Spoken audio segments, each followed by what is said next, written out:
to a big one. 4:25 p.m. Eastern. Green Bay Packers 1-0. 1-1. 0-1 on the road at Tampa Bay Buccaneers 2-0. 0-0 at home at Raymond James Stadium in Tampa, Florida. 85 Fahrenheit, partly cloudy, 8 miles per hour. There is showers earlier in the day, but they go away.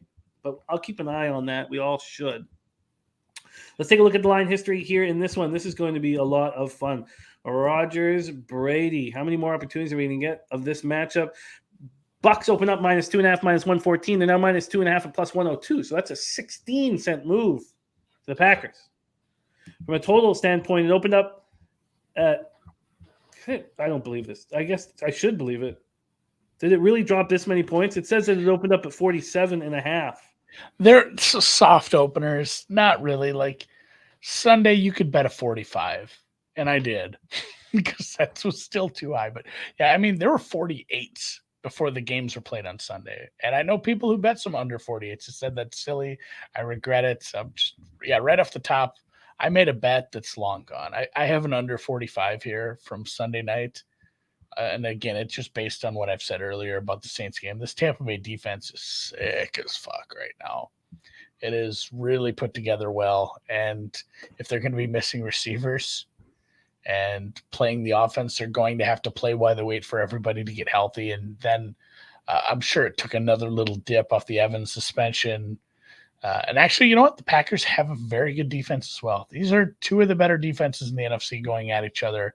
Everyone wants to talk about these quarterbacks, but boy, it should be talking about some of the secondary pieces for Green Bay, Rashawn Gary, Vita Vea. There's so many good players on the defensive sides here. It might be a little too late.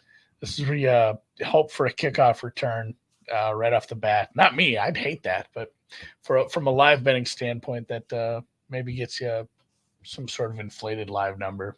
I don't know who to play on the side here either. Just I have no opinion. I think this number's perfect. I don't know. I want to hear what you think of these two teams so far. 59% of the tickets, 87% of the cash on the Packers. So 16-cent move at Pinnacle. That's a huge move at Pinnacle. And sharp action clearly on the Packers. 38% of the tickets, 74% of the cash on the other. So a lot of the public thinks that this is too low.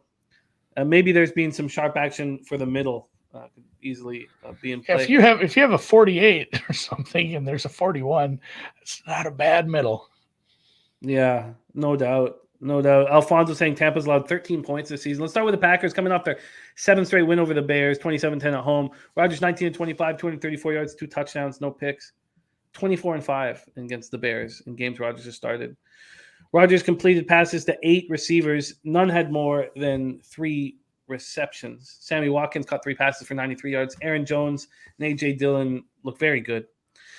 Packers got 203 yards on the ground. Preston Smith had 2 Green Bay's 3 sacks. They also hit Fields 5 times. Jair Alexander had an interception, and the Packers benefited from the return of Ogden Jenkins. It was the first time he'd played since tearing his left anterior cruciate ligament last November 12th. Buccaneers coming off an emotionally charged 2010 win at New Orleans. Our man Jeff Slaughter was there with his son. Tampa didn't score until Suckup hit a 47-yard field goal with 3:09 left in the third. It tied at 3. Brady 18 of 34, 190 yards, 1 touchdown, 0 interceptions. Mike Evans 3 receptions for 61 yards before he was kicked out of the game from a hard hit on Lattimore. And it was a foolish play, but you could tell that he just hates Lattimore. It's been years of this rivalry. Lattimore's not even that old, so I guess it hasn't been that many years. It's not their first run-in. No, they hate each other. And Mike Evans fucking smashed him. I'm sure it felt so good. Oh. But it cost them a game here. Brashard Perryman, 3 receptions for 45 yards and a touchdown. Fournette, 24 carries, 65 yards. The defense was strong throughout, sacking Winston 6 times, hitting him 9 times. Shaquille Barrett led the way with 2 sacks, picked off Winston 3 times in the fourth quarter, 2 by Jamal Dean, once by Mike Edwards. Akeem Hicks left the game with a foot injury. Reserve left tackle Josh Wells, who was starting for Donovan Smith, who's inactive, he left with a calf injury. Julio Jones scratched pregame with a knee injury. So this is one of those spots you got to keep your ear to the streets, find out what the hell's going on with the injuries. Papa Kyle says, but Tampa has Beasley now. Oh, I love it. Again, if anybody can use him, and hey, Tom Brady with a gritty white slot receiver, where have we seen that story before? like that's gonna work, right? I don't know what shape Beasley's in, but I guess they had to do something to try to backfill some of these receiver injuries and suspensions. So stay away on the side. I liked the total when it was high. I don't blame people for betting the middle, but no action at these prices. These numbers are about right. Yeah. I wish this was the Sunday nighter that we could bet live. We'll talk about the Sunday nighter next. Interesting. It's just moved. So if I give you a free $500 bet on the side here at 2.5 at a pick'em, where do you go? Packers money line.